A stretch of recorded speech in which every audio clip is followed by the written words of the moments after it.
Dua sosok artis top bisa susul Harvey Boies suami Sandra Dewi. Kans tersangka baru, kasus korupsi tiba. Setelah Harvey Boies suami Sandra Dewi dan Helena Lim, Kejaksaan Agung disebut telah mengantongi dua nama artis top terkait kasus korupsi tata niaga timah. Dilansir dari grid.id, Kejagung disebut sudah mengantongi nama-nama tersangka baru dalam kasus korupsi tata niaga komoditas timah. Nah, berapa tersangka baru itu? Ada dua sosok artis terkenal.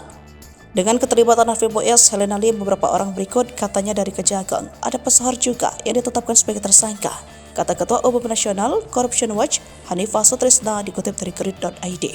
Disebutkan bakal ada 6 tersangka baru dalam kasus itu, namun belum dijelaskan siapa saja sosok yang bakal jadi tersangka.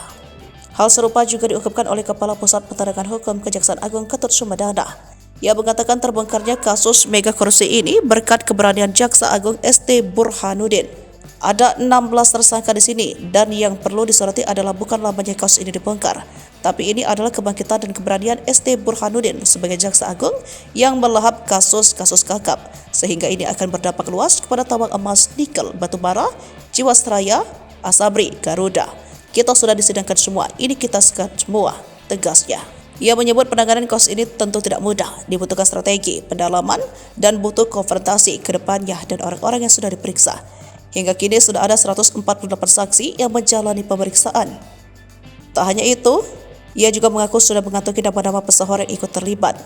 Ketut menjelaskan semua tindak pidana seperti suap, gratifikasi, bahkan orang hanya menikmati keuntungan saja dari kasus timah ini bisa dijerat.